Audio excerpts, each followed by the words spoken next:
Whether you're a 0 to 60 or more of a 0 to 50 type mechanologist, welcome back to the channel. In today's episode, I'm doing a mechanologist tier list. LSS has done a fantastic job building up the mechanologist class since they were first released in Arcane Rising 4.5 years ago. With the IO Armory Deck recently coming out, I figured a tier list would be helpful for both new and returning mechanologist players to decide which cards to add to their collection alongside this Armory Deck. Unlike typical tier lists, today's video is aimed at helping you figure out which cards you should be picking up to maximize your mechanologist decks. Whether you're cranking items off the top with Dash, or scrapping Evos with Teklovossen, this tier list will help you figure out which cards are must-haves to add to your collection, versus those that are better left for the junkyard dogs. While this tier list is supposed to help you decide which cards to pick up, please keep in mind this is not financial advice. But before we dive into the tier list, let's take a moment to talk about the mechanologists in the world of Wraith, as hero abilities shape the kinds of strategies each character is going to want to run, as well as which cards the heroes are going to play. First off, we have Dash Inventor Extraordinaire, the original mechanologist from Arcane Rising. Her ability allows her to start the game with a mechanologist item with cost 2 or less in the arena. This ability allows her to play either offensively or defensively, choosing the best strategy for any given matchup. Following Dash Inventor Extraordinaire, in Crucible of War we got Datadoll Mark II. While she only has 3 intellect, mechanologist items that she banishes from the top of her deck instead go into the arena. In Bright Lights, we saw the fusion of Dash with her cyber bestie Datadoll to create Dash IO. The upgrades mean that Dash IO can always look at the top of her deck and play items off the top at instant speed. She does have a lower life total, but she excels when getting items out quickly, making for some explosive plays. On the other hand, Teklovossen plays at a slower pace than most mechanologists, upgrading his equipment with Evo equipment cards from deck over the course of the match. There are 2 different versions of Teklovossen, but both utilize the scrap and boost mechanics in order to get Evos into the banner zone to play when the time is right. And lastly, we have Maxx Nitro, whose main focus is hyperdrivers. He can even crank them when they enter the arena, trading a steam counter for an action point. On top of that, his hero ability allows him to pay resources in order to create a hyperdriver token each turn. The resources gained from hyperdrivers stack, giving him super powerful turns when he gets a board full of them. He even has a mechanoid that relies on hyperdrivers, truly allowing Max to deliver on the hype. Now that we've covered Flesh and Blood's mechanologist heroes, you can imagine how each one interacts with the mechanologist card pool in different ways. Based on which hero you're playing, the right cards can make or break your game plan. The primary consideration for today's tier list is both budget friendliness and power level. If a $25 card has a similar effect and power level to a $1 card, the $1 card is going to be ranked much higher on the tier list. On top of budget considerations, I'll also be rating cards based on how universal they are for the mechanologist class as a whole. Since mechs tend to shy away from running generic cards in deck, I want to make sure that you can use your entire mechanologist collection effectively across multiple heroes for a long time. Because of this, cards that can be played across multiple heroes and archetypes are going to be higher on my list. Now that we've gone over the criteria, let's go over how this translates into the actual letter grades for today's tier list. At the top of the tier list we have S tier, which will include class staples. While every single mechanologist hero plays slightly differently, these are going to be cards that can at least be reasonably played in all of these heroes to varying degrees of success. Following S tier, we have versatile power cards in A tier. Versatile power cards may not necessarily be played in every single mechanologist, but the majority of the heroes should be able to see some degree of success. Following that, we have hero or strategy specific cards in B tier. One great example of this is Construct Nitro Mechanoid. For instance, Max the Hype Nitro definitely runs the card the best. However, both versions of Dash could reasonably run it with hyperdriver support. Following that, we have cards that are build-arounds for a specific hero. One great example of this is Plasma Purifier and Induction Chamber that go along with Dash's signature weapon, Teklo Pistol. Following that, we have cards that are not necessarily currently played but could work. These are cards that may not just have the right meta yet in order to see widespread play. And then lastly, we have cards that need further support. These are cards that I can't reasonably see being played in the current meta or with the current card pool, but at some point with either a new Mechanologist or new cards, we may see those cards rising further up on the tier list. With this grading rubric out of the way, let's go through where each of the cards from each set falls on the tier list. The very first set to bring us Mechanologist was Arcane Rising. The very first Mechanologist legendary is Teklovossen Heart. This card is great at both blocking, having Battle Worn 2, and is fantastic at providing extra resources at the cost of banishing Mechanologist cards off of the top of your deck. There's really not any card that comes close to its level of power, so I'm going to put this in S tier. This card right now also is a fairly cheap option, having been reprinted in both History Pack and Bright Lights. Next up, we have High Octane. If I was making this tier list about a month ago, High Octane would definitely be higher up on my list. However, in a recent conversation between James White and Brian Gottlieb, it was mentioned that this card is really closing off design space for Mechanologist as a whole and may have to be banned.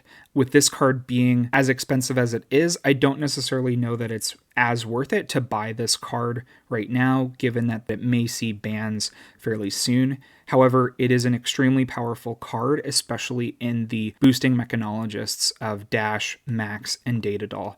For that, I will give it a B tier, given the recent discussions around the bannings. Next up is Teklovossen, which is a Dash specialization.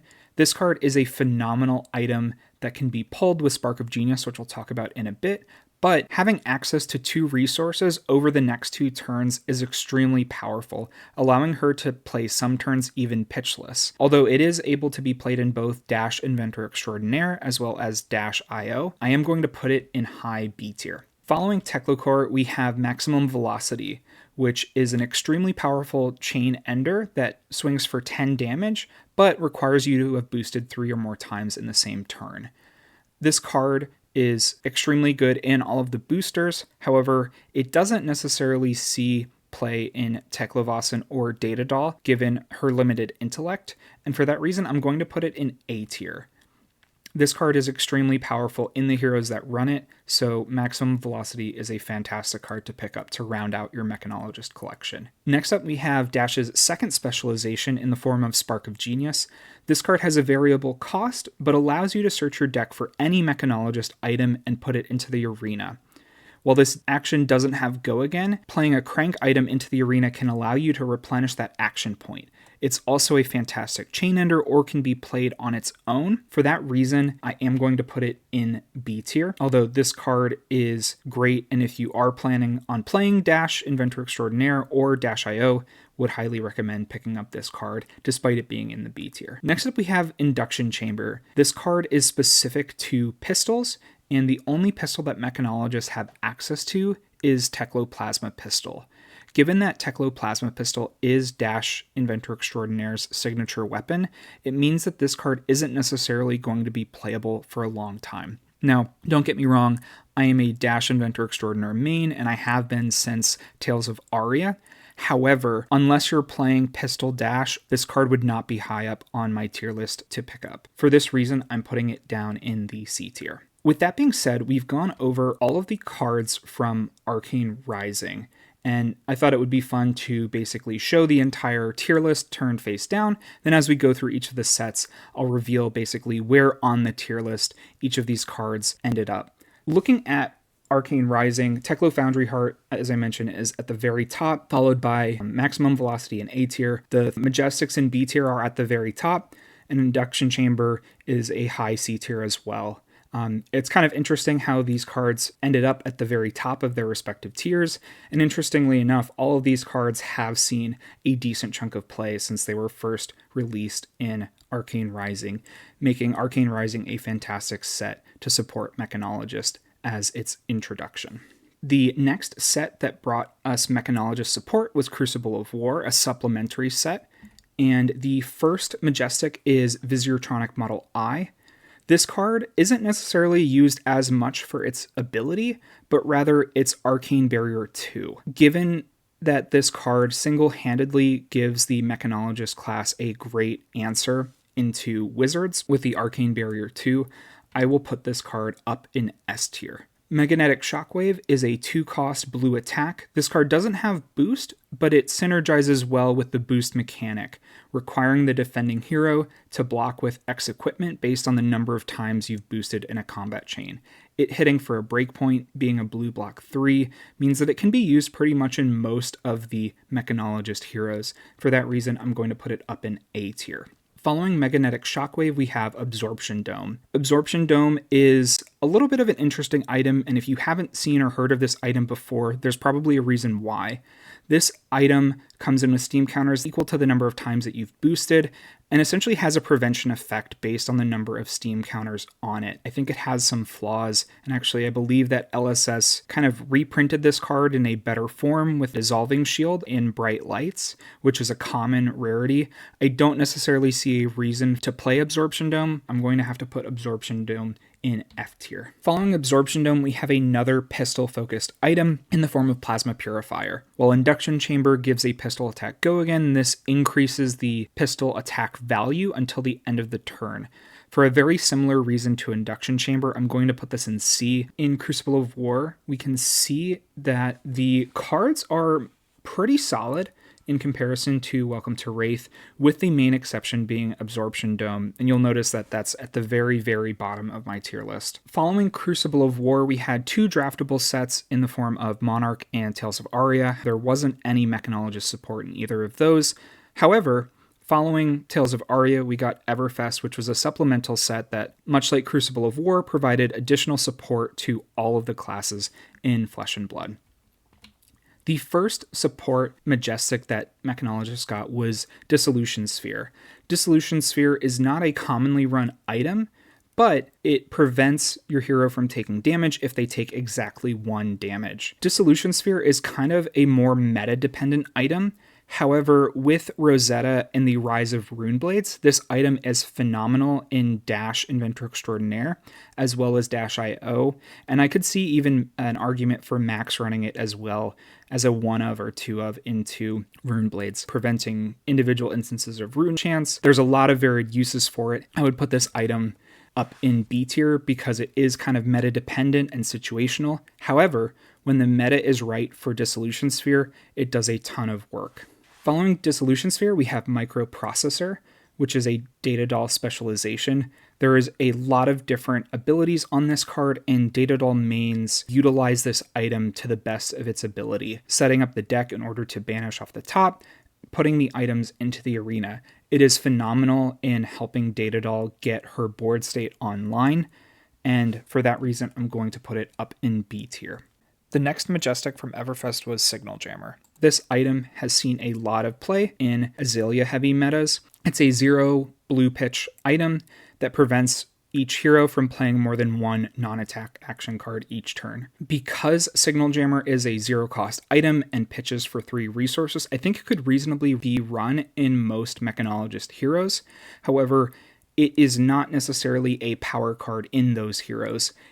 Much like Dissolution Sphere, Signal Jammer really is meta-dependent. However, I'm going to put it up in A tier because it's a fairly inexpensive card and it does tend to see more play than Dissolution Sphere does. Following Signal Jammer, we have the last Mechanologist item from Everfest in the form of Teklo-Pounder. Teklo-Pounder has 3 steam counters and allows you to increase the attack damage from the first attack that you boost each turn by 2. This card has a wide variety of uses, allowing you to either make your attacks hit for awkward breakpoints, or even try to race your opponent by simply putting out more damage than they can. This card is primarily run in Dash Inventor Extraordinaire, but is also run in Dash IO, and can even be run in Maxx and Data Doll as well. This card is a phenomenal item and really opened up more aggressive options in Everfest. And for that reason, I'm going to put it up in A tier. So going back to the entire tier list, we can see that Everfest provided some solid and consistent value, with all cards really being in the A and B tier. After Everfest, there were several other draftable sets in the form of Uprising and Outsiders. Dynasty was another supplemental set, providing decent support to Mechanologist as a whole. The first card that I'm going to talk about from Dynasty is Hanabi Blaster. This card is kind of an interesting weapon. It attacks for 5, but it requires you to put steam counters on it by playing 3 cards with boost each turn. Interestingly, this has overpower, which was a newer keyword, allowing Mechanologists to leak damage by providing evasive damage. This card, while primarily really only seeing play in Dash Inventor Extraordinaire, I do believe that you could theoretically run this weapon in Maxx or Dash IO. I'm going to put it up in A tier, but probably towards the lower end since it's not as ubiquitous as the other cards in A tier. Following Hanabi Blaster, we have Pulse Wave Harpoon. This is a 1 cost 4 attack boost. There's a lot of text on this card, but basically what it says is that when it attacks, your opponent will show you however many cards that are equal to the number of times that you've boosted. After looking at the cards that your opponent has revealed to you, you are able to choose an action card that defends for the same defense value as the number of times you've boosted this turn or less, and add it to the chain link as a defending card. Not only can this card force your opponent to block with a power card that they didn't necessarily want to block with, it also provides you information about what your opponent's following turn might look like. The skill ceiling on this card is incredibly high. While this card is fairly expensive, and there are plenty of other 1-for-4s, I do think that this card does something unique that not a lot of other cards in other classes even have access to. For that reason, I'm going to put it up in S tier. Following Pulse Wave Harpoon, we have the moniker of the channel in the form of BIOS Update. This is a 0-cost front pump that gives the next attack action card you boost this turn 3 additional attack. It has a secondary effect that allows you to put an item into the arena if you were to boost it later in the turn. This can really powerfully get items like Teklo Pounder. Instead of boosting your items, it allows you to get them in play, meaning that this isn't just a 0 for 3, but oftentimes comes with the additional value that you are able to get off of the item going into the arena. For that reason, I think it can be played reasonably well between Data Doll, both versions of Dash, and Maxx, so I'm going to put BIOS Update up in the A tier. I am a little bit biased, but I do think that it deserves its spot up there on the tier list. Following BIOS Update, we have Construct Nitro Mechanoid. This card is a construct allowing you to transform your head, chest, arms, legs, weapon, as well as 3 hyperdrivers into the Nitro Mechanoid. While it does have the limitation requiring you to run only Mechanologist equipment and weapons, it does have an extremely powerful effect when it turns into the Nitro Mechanoid, allowing you to swing for 5 or even 6 if you're running Galvanic Bender with Overpower, allowing you to really leak damage to close out your games. This card is also great at blocking, providing 5 temper, meaning that you can block with 5 plus 4 plus 3 plus 2 plus 1. Construct Nitro Mechanoid, while most commonly run in Maxx the Hype Nitro, can also be run in Dash IO as well as Dash Inventor Extraordinaire with the proper support. This card is fairly expensive. However, if it is a playstyle that you are interested in, I would highly recommend getting Construct Nitro Mechanoid, but I would give this card a solid B tier. Following Nitro Mechanoid, we have Plasma Mainline. This card is a little bit situational, but it essentially allows you to get extra value out of the first 5 items that you put into the arena. This card is a little bit slow, but it has seen play in Dash Inventor Extraordinaire builds. It is a 2-cost item, which makes it a little bit awkward, but I believe that it can be played around or built around, so for that reason, I'm going to put it down in C tier. Following Plasma Mainline, we have Powder Keg, which is a blue 0-cost item that allows you to destroy a defending equipment whenever a Mechanologist gun you control hits. This card has an extremely powerful effect, but it is situational, and this card has seen some niche play, but it definitely is more meta dependent. Because of that, I'm going to also put this card down in the C tier. Having reviewed the cards from Dynasty, we can see that it helped to fill out a lot of unique strategies. Dynasty really provided new ways of playing the game, new ways of disrupting your opponent. I would say Dynasty is a great set. It gave us the Nitro Mechanoid, which is such a cool and unique card. You know, I really wish they would print more Mechanoids for Mechanologists to turn into, but I am super happy with Construct Nitro Mechanoid. Following Dynasty, we had Round the Table, which is a little bit of a unique product. It's the only one of its kind as I'm recording this video. It introduced us to Professor Teklovossen, which is a UPF-centric version of Teklovossen, but it only really released one new card in the form of Apocalypse Automaton. Going along with Teklovossen's theme, it allows you to target multiple heroes based on the number of Evos that you have equipped. I've seen a lot of really fun UPF games where opponents playing Teklovossen have been able to pummel this, causing the entire table to basically discard cards from hand. It's a really fun card, but I don't really think that there's a reason to run this in Blitz or Classic Constructed. Because Apocalypse Automaton is really a UPF-centric card, I'm going to put it down in D tier. The next set I'm going to talk about is Heavy Hitters. Heavy Hitters was the first set to give us Mechanologist cards in the expansion slot. However, Heavy Hitters only gave us one card in the form of Evo Magneto, building on the Evo archetype. Evo Magneto is a blue 1-cost card. However, it only blocks for 2, and it has kind of an interesting ability, allowing you to gain control of an item that costs 0 or 1 that is controlled by the attacking hero. This card doesn't really have a lot of use cases, as there's a lot of restrictions. You have to pay the 1 resource in order to get it into play.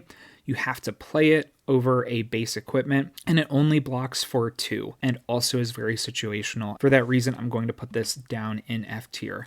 I would love for this Evo to see play, however at this point it's going to need additional support or a new hero to make use of it. The next set following Heavy Hitters was part the Mistveil, bringing us the Mystic talent, and also bringing us a plethora of new Mechanologist cards in the expansion slot. The first of which is Supercell, which has a variable cost much like Spark of Genius. Depending on how much you pay, you can put that many Steam counters on that many hyperdrivers you control. Then create a brand new hyperdriver token that has that same amount of Steam counters. This was really the first card of its kind that allowed you to put your power card, if you had boosted them, from the Banish Zone back into your deck. This card was a huge upgrade for Maxx at the time, and can even allow heroes like -IO and -IE to more easily get the Construct Nitro Mechanoid game plan out. If you already have the Construct Nitro Mechanoid in your collection and you're looking to build a Nitro Mechanoid deck, I would highly recommend picking up this card. And for that reason, I'm going to put it down in the bottom of A tier. On top of Supercell, we got 4 different Evos that have similar stats but very different abilities. In the head slot, we had Evo Recall, which allows you to put 1 action card from your Banish Zone on the top of your deck. It also has Arcane Barrier 1. The ability is a very useful tool. Put a card that you've banished accidentally earlier in the game on the very top of your deck, ensuring that you'll draw it on the following turn. Arcane Barrier 1 is also fantastic. For that reason, I'm going to put it up in B tier. It hasn't seen a ton of play, but it can theoretically be played in all of the Mechanologist heroes. In the chest slot, we got Evo Heart Drive. It also has Arcane Barrier 1, is a blue instant Evo that costs 0. When it's equipped, the next attack action card you play this turn costs 1 less to play. This ability is not nearly as strong as the headpiece. Unless you're playing against Wizard, there's not really a big reason to run this. So for that, I'm going to put it down in D tier. However, the arm slot is quite interesting, allowing you to deal 1 damage to any target. If your opponent is at 1 life, this can be an incredible card. It hasn't seen a ton of play, but I do think that it could essentially kind of being a mini Reckless Swing for Mechanologists. And the last Evo that we got in part the Mistveil was Evo Speed Slip. This card also has Arcane Barrier 1. It's an instant and allows you to give the next attack action card you play this turn boost. It's a little bit situational. Much like the chess piece, I'm going to put Evo Speed Slip down in D tier as well. In part the Mistveil, there was a pretty wide spread. I am rating Supercell higher than Construct Nitro Mechanoid on this tier list, simply because Supercell is a lot cheaper. Would not necessarily recommend getting Supercell unless you have a playset of Construct Nitro Mechanoid. However, if you do have Construct Nitro Mechanoid, without a doubt, you should go ahead and try to get a playset of Supercells if you can afford it. Following part the Mistveil, we had Rosetta. Rosetta only provided 1 Mechanologist card in the expansion slots, but it was a fairly decent one in the form of Adaptive Dissolver. Adaptive Dissolver is a modular equipment. This allows it to be equipped to any equipment zone. It can be a head, chest, arms, or even leg piece of equipment. if you need it to. Much like Visiortronic Model I, you're probably going to be running Adaptive Dissolver in order to have Arcane Barrier. Keep in mind that this is also a base equipment, meaning that Teklovossen can also run this and build up Evos. I do think that this is a very easy card to add to your collection. Would highly recommend getting Adaptive Dissolver. It's not a super expensive card, but it is a fairly good and consistent card for what it does. And for that reason, I'm going to put it up in S tier.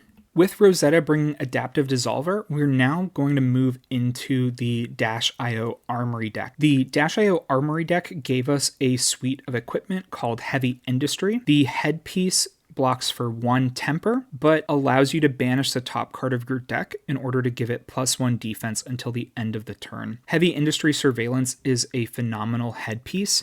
It might be best in class at this point in time. Strongly supports Data Doll, Inventor Extraordinaire, IO, as well as Maxx. It doesn't necessarily support Teklovossen since it's not a base. However, it is a very strong card, making it an extremely strong budget piece of equipment. For that reason, I'm going to put it up in A tier. In the chest slot, we have Heavy Industry Power Plant.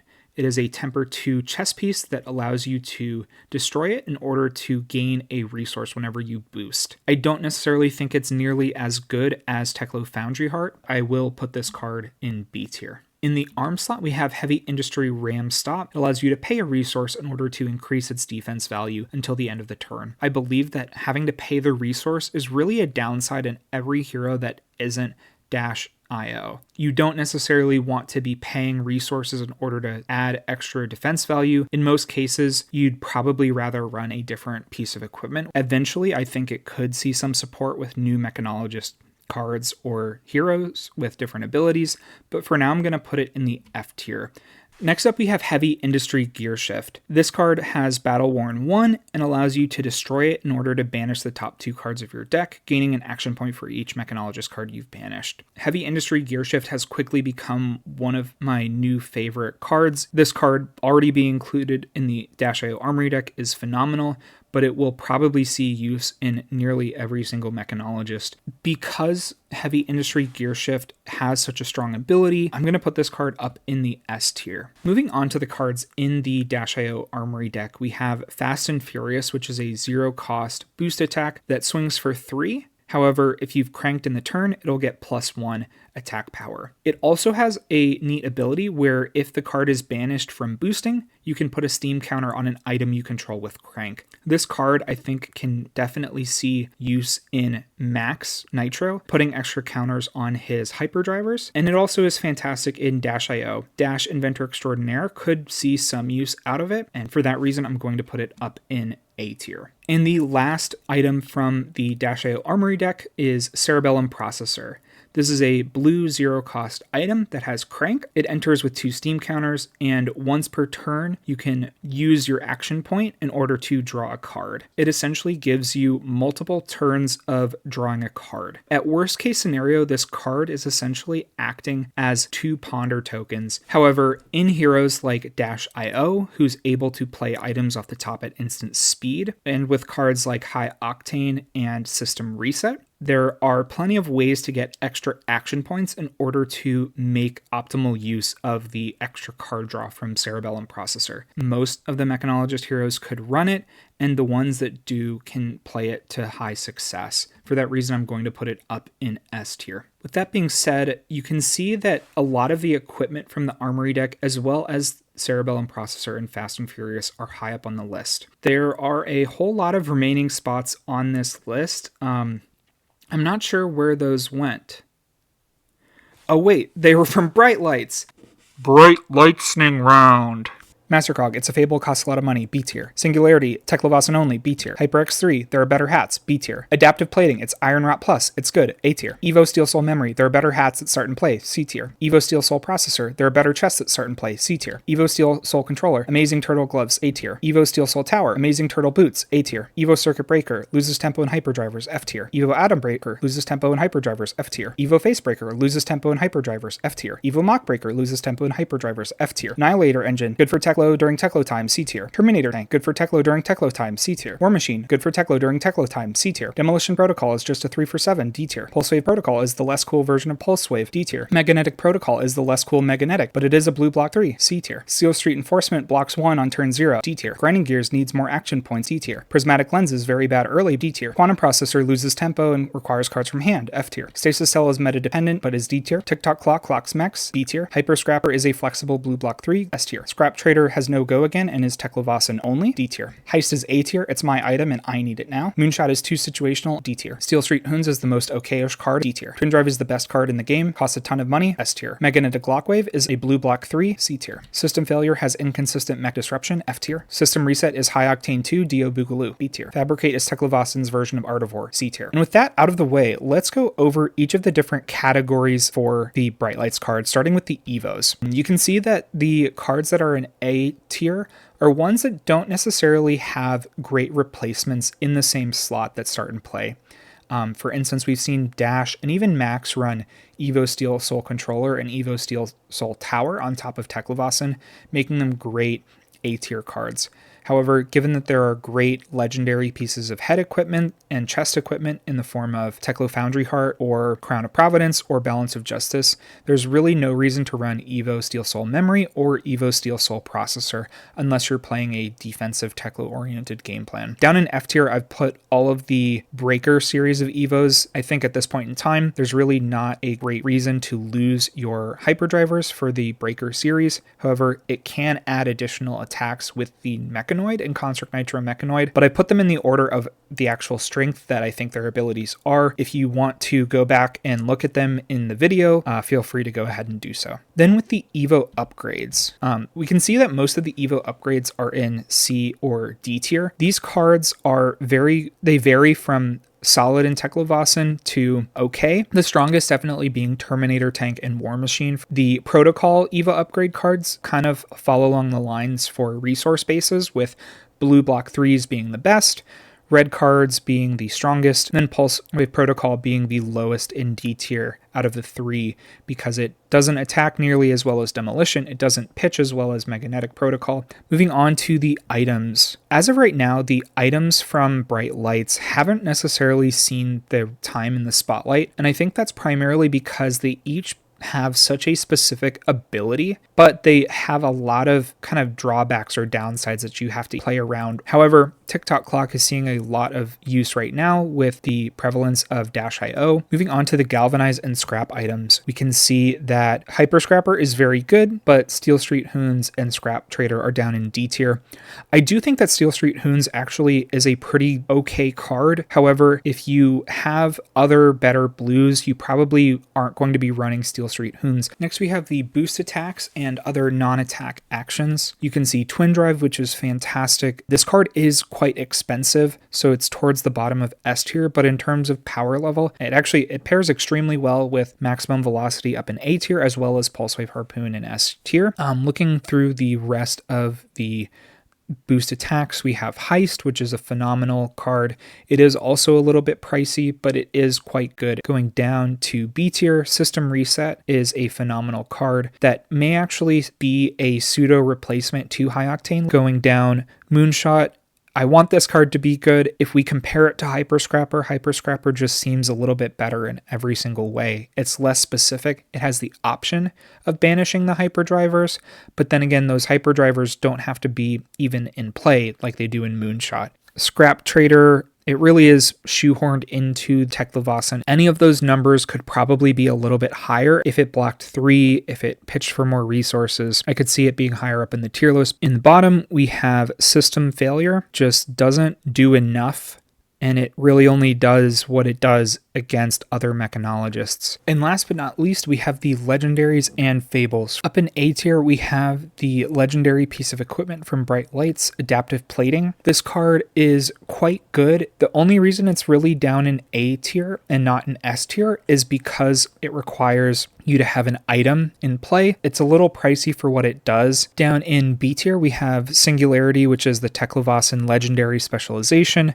allowing you to turn into the Mecropotent, but I don't think it's necessarily as good as the other specializations higher up in B tier. Following Singularity, we have Mastercog, the fable of the set. The main reason it's down in B tier is that it can't necessarily be run in every Mechanologist, as it does put Steam counters only on items that have crank. Much like the other fables, it isn't a must-have, but it is a cool card to add to your collection. It looks beautiful whether you get it in rainbow foil or cold foil, but it is not a card that you need to add to your collection in order to be able to play certain heroes. And filling out the last card in the tier list is Hyper X3 at the bottom of B tier. If this video had come out a couple of months ago, I probably would have put Hyper X3 higher up on the list. If there ever is more support for hyperdrivers or more cards that act like hyperdrivers, I could see Hyper X3 easily becoming very good. However, if you've already gone ahead and bought the IO Armory deck, you could very much well use heavy industry surveillance. But with that being said, that's my tier list. If you're a new player, hopefully this video was helpful to you. If you're a returning player or an already ingrained Mechanologist player, I hope this video was at least entertaining. But let me know your thoughts in the comments below. Did I rate any cards too highly, too lowly? Also, if you're one of the few people who made it to this point in the video, let me know by leaving a junkyard dog down in the comments. But that's all for me for today. Thanks for watching, and I'll teach you in the next one.